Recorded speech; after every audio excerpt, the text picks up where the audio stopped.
Hello बच्चों।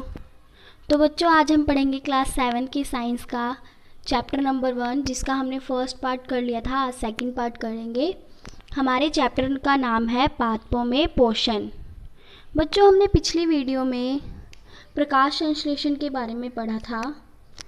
बच्चों हमने पढ़ा था कि पत्तियों में जो है एक हरा वर्णक होता है, एक हरा रंग होता है, जिसे हम क्या कहते हैं, जिसे क्लोरोफिल कहते हैं। ठीक है। और वो क्लोरोफिल क्या करता है, वो क्लोरोफिल सूर्य के प्रकाश की ऊर्जा का संग्रहण करने के लिए पत्ती की सहायता करता है। पत्ता जो होता है उसमें ही सूर्य की प्रकाश का संग्रहण होता है, तो क्लोरोफिल जो होता है उसकी हेल्प करता है सूर्य के प्रकाश को पत्ते में संग्रहण करने के लिए। ठीक है बच्चों। अब इस ऊर्जा का उपयोग पत्ता कहाँ करता है? इस ऊर्जा का उपयोग पानी और कार्बन डाइऑक्साइड से खाद्य संश्लेषण में होता है। ठीक है बच्चों। मतलब जो पौधा है वो पानी और कार्बन डाइऑक्साइड लेता है और उसे खाद्य में, मतलब भोजन में उसका संश्लेषण कर लेता है। ठीक है बच्चों। अब क्योंकि अब खाद्य संश्लेषण जो होता है वो सूर्य के प्रकाश की उपस्थिति में होता है, इसलिए हम इसे क्या कहते हैं? प्रकाश संश्लेषण कहते हैं। क्योंकि देखो बच्चों, खाद्य किससे बनता है? खाद्य जो बनाता है पौधा, वो सूर्य के प्रकाश की रोशनी में, मतलब सूर्य की रोशनी की उपस्थिति में बनाता है, तो हमने इस क्रिया को प्रकाश संश्लेषण कहा है। तो अब हम इसे लिखेंगे प्रकाश संश्लेषण की क्रिया। तो अब हम क्या लिखेंगे? प्रकाश संश्लेषण प्रक्रिया किसे कहते हैं? प्रकाश संश्लेषण। ठीक है, किसे कहते हैं? अब हम ये लिख लेंगे। ठीक है। किसे कहते हैं प्रकाश संश्लेषण की प्रक्रिया? हम लिखेंगे प्रकाश संश्लेषण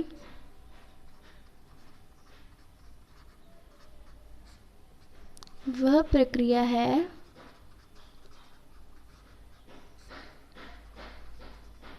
प्रकाश संश्लेषण वह प्रक्रिया है जिसके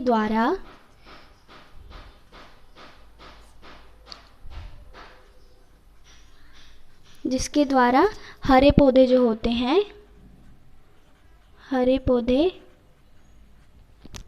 सूर्य के प्रकाश की उपस्थिति में,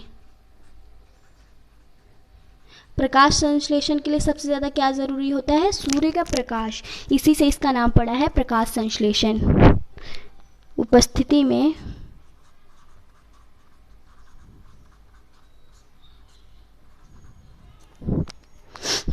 क्या करता है? जल एवं कार्बन डाइऑक्साइड का निर्माण।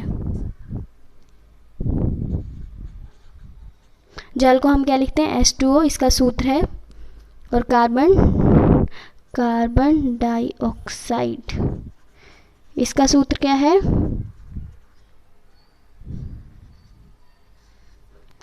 इसका है CO2। ठीक है बच्चों। क्या करता है? प्रकाश संश्लेषण वह प्रक्रिया है जिसके द्वारा हरे पौधे क्या करते हैं? सूर्य के प्रकाश की उपस्थिति में जल और कार्बन डाइऑक्साइड के संयोग से कार्बोहाइड्रेट का निर्माण करते हैं। ठीक है बच्चों।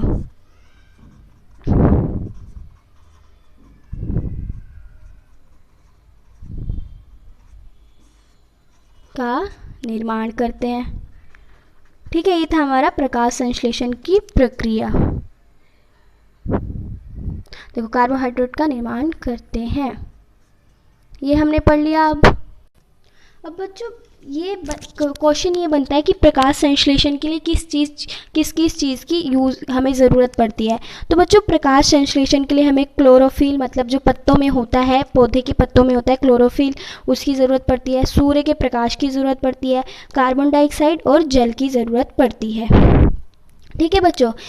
ये सब चीज़ों की ज़रूरत क्यों पड़ती है? प्रकाश संश्लेषण की प्रक्रिया के लिए। ठीक है बच्चों अब बताओ, अगर प्रकाश संश्लेषण नहीं होगा तो क्या होगा? ये क्वेश्चन आ सकता है एग्जाम में। अगर प्रकाश संश्लेषण नहीं होगा तो क्या होगा?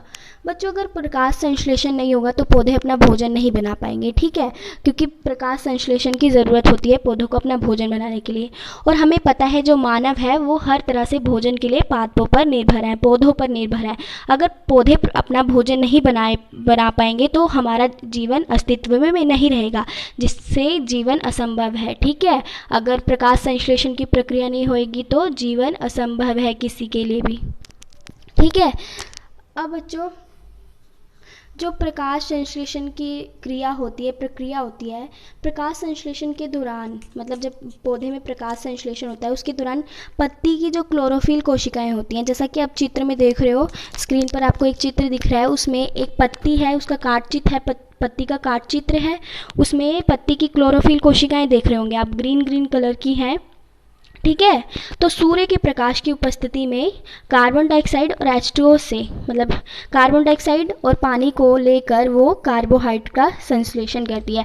संश्लेषण करना मतलब क्या होता है, किसी दो या दो से अधिक चीज़ों को मिलाकर उसके संयोग से किसी एक यौगिक का निर्माण करना, ठीक है। तो क्या कर रहा है, सूर्य के प्रकाश की उपस्थिति में पौधा जो है कार्बन डाइऑक्साइड और जल से कार्बोहाइड्रेट का संश्लेषण कर रहा है, ठीक है, जैसा कि आप चित्र में देख सकते हैं, ठीक है। जैसे क्या हो रहा है, एक पौधा है, उसमें पत्ते हैं, ठीक है, पत्तियों में क्या है, हमारे क्लोरोफिल है, और जड़ है, वहाँ पर क्या है, जल और खनिज है मिट्टी में, ठीक है। तो क्या कर रहा है, सूर्य की रोशनी है, सूर्य की रोशनी पौधे पर आ रही है, वो कार्बन डाइऑक्साइड उससे दे रही है, ठीक है, और कार्बन डाइऑक्साइड और जल के मतलब संश्लेषण करके क्या बन रहा है, कार्बोहाइड्रेट। जब बच्चों ये क्रिया होती है तो वो पौधा है जो ऑक्सीजन और कार्बोहाइड्रेट निर्मुक्त करता है, ठीक है, ऑक्सीजन हमें देने के लिए, और कार्बोहाइड्रेट जो होता है वो अपने पौधों में स्टार्च बना लेता है, उनकी पत्तियों में स्टार्च बन जाता है, मंड, जिसे हम मंड कहते हैं, ठीक है। इस समीकरण को हम लिख भी सकते हैं, क्या होता है, देखो क्या होता है, कार्बन डाइऑक्साइड प्लस पानी, ठीक है, क्या बनाता है, क्या होता है, सूर्य के प्रकाश, किसकी सहायता से, सूर्य के प्रकाश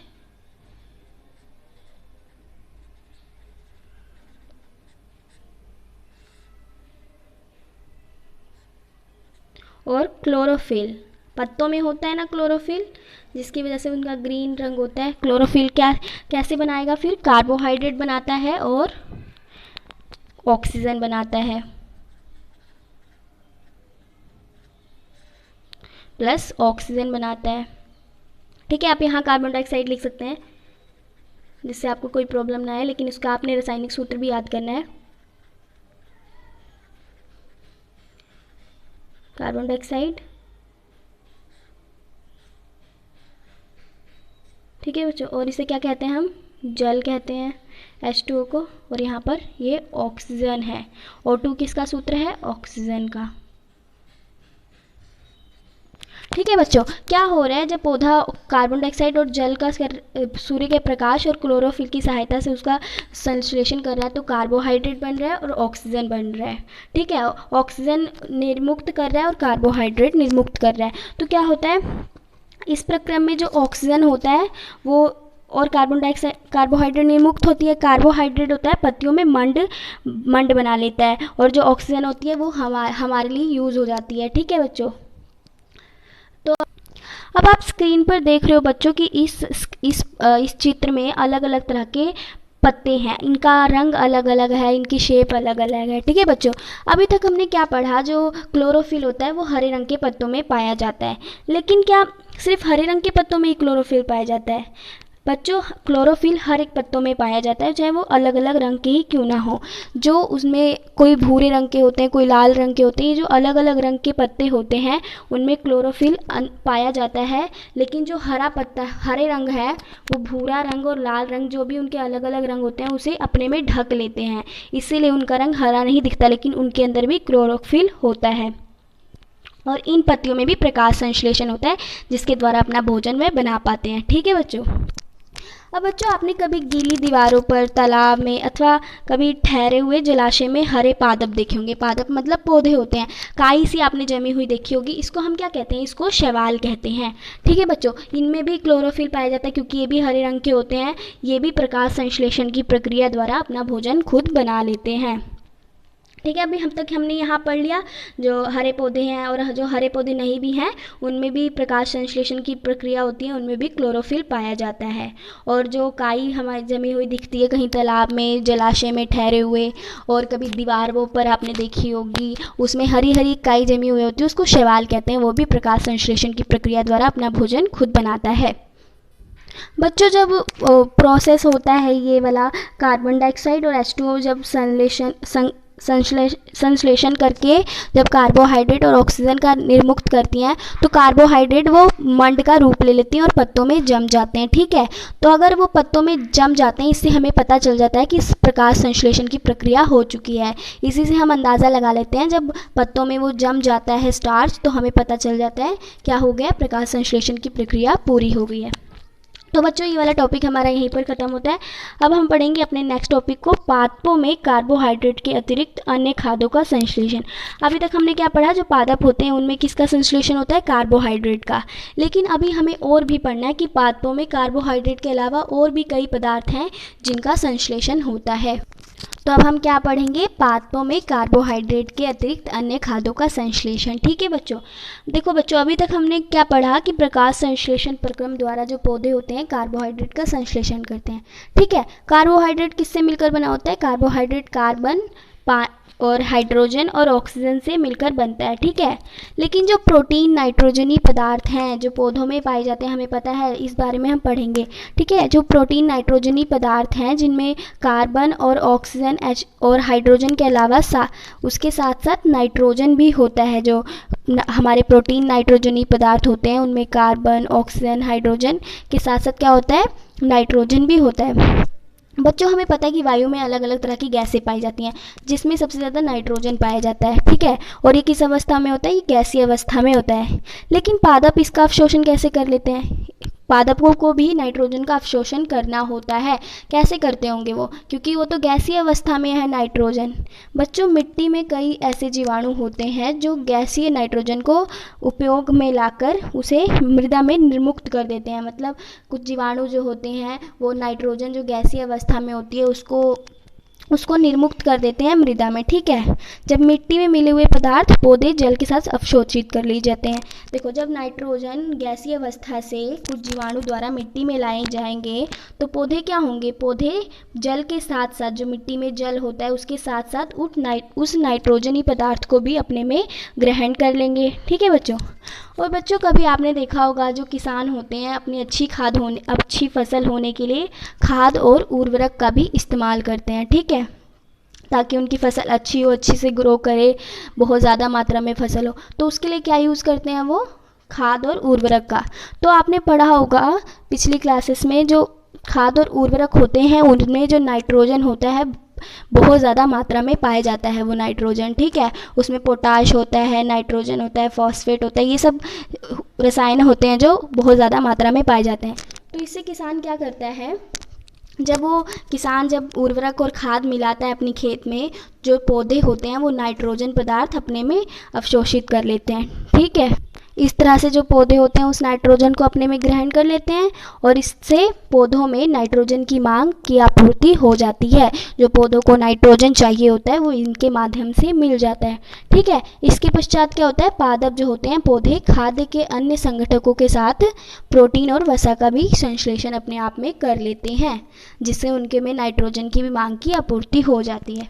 तो बच्चों आज हमने इतना सब कुछ पढ़ लिया, तो इसमें से आपको मैं कुछ क्वेश्चंस देती हूँ, आपको ये खुद करने हैं। ठीक है, अब आपको क्वेश्चन के रूप में मिलेगा। फर्स्ट क्वेश्चन है कि प्रकाश संश्लेषण के लिए किन किन चीज़ों की, हमें किन किन पदार्थों की ज़रूरत होती है। तो पहला क्वेश्चन है, प्रकाश संश्लेषण के लिए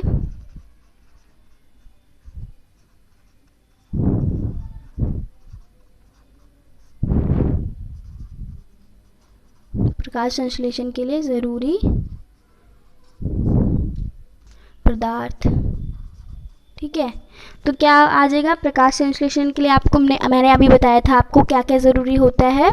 प्रकाश संश्लेषण होने के लिए हमें क्लोरोफिल चाहिए होता है, सूर्य का प्रकाश चाहिए होता है, कार्बन डाइऑक्साइड चाहिए होती है और पानी भी चाहिए होता है। ठीक है, तो मैं आपको आंसर भी लिख देती हूँ जिससे आपको याद हो जाए अच्छी तरह, कोई प्रॉब्लम ना आए।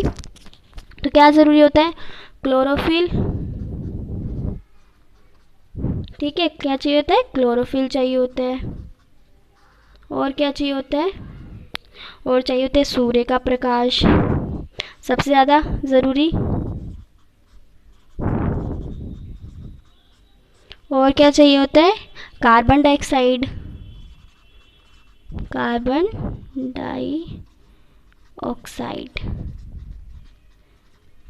इसका नाम लिखने में बहुत ज़्यादा टाइम, बहुत बड़ा नाम है इसका, तो आप इसका रासायनिक सूत्र आसानी से लिख सकते हैं, जिसका नाम है CO2।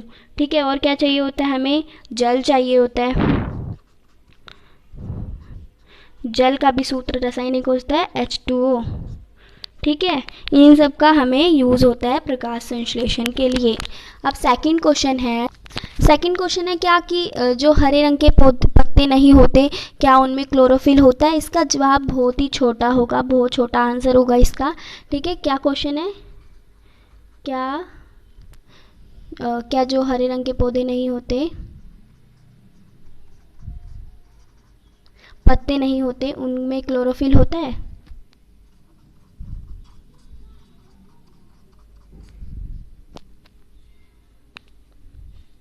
उनमें क्लोरोफिल होता है। ठीक है, आप इसका आंसर लिखेंगे, क्या जो हरे रंग के पत्ते होते हैं उनमें क्लोरोफिल होता है, ये क्वेश्चन है। ठीक है, तो आप इसका आंसर कैसे लिखेंगे, आप लिखेंगे हाँ, जो हरे रंग के पत्ते नहीं होते उनमें भी क्लोरोफिल पाया जाता है। तो जो मैंने आपको डिटेल में बताया था कैसे, वो भी आप इसमें लिख सकते हो, तो मैं आपको बता देती हूँ, आप लिख लेना। हरे रंग के, हाँ ऐसे लिखेंगे आप आंसर, हाँ जो हरे रंग के पत्ते नहीं होते उनमें भी क्लोरोफिल होता है। वो जो पत्ते होते हैं उनका रंग ब्राउन या फिर रेड होता है, वो क्या करते हैं, वो जो हरे रंग का पत्ता होता है उसको अपने अंदर ढक लेते हैं। ठीक है, तो आप इसका आंसर ऐसे लिख देंगे। अब हमारा थर्ड क्वेश्चन है, जिस लास्ट क्वेश्चन है। थर्ड क्वेश्चन में आपको ड्रॉ करना है, वो बहुत ही पेपर हमेशा एग्ज़ाम में पूछे जाते हैं ड्रॉ करने के लिए। देखो क्या ड्रॉ करना है, प्रकाश संश्लेषण दर्शाने के लिए एक व्यवस्था चित्र ड्रॉ करना है। जो मैंने आपको बताया था कैसे एक पौधा जो होता है मतलब रोशनी होती है, सूर्य की रोशनी होती है, उसको लेता है, जिससे कार्बन डाइऑक्साइड वो लेकर उसको ऑक्सीजन में निर्मुक्त कर देता है। ये वाला ड्रॉ करना है अपने चित्र। ठीक है, तो प्रकाश संश्लेषण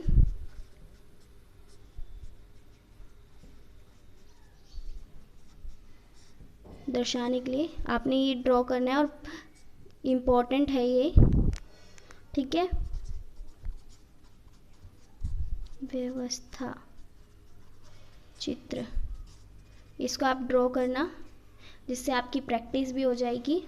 ठीक है, तो आज के लिए इतना बहुत है। आज हमने बहुत से पादपों के बारे में पढ़ा, वो कैसे अपना भोजन बनाते हैं, प्रकाश संश्लेषण क्या है। तो नेक्स्ट बातें हम दूसरे वीडियो में करेंगे। अगर आपको ये वीडियो अच्छी लगी हो तो इसे लाइक करें, सब्सक्राइब करें और जितना हो सके शेयर करें। Thank you.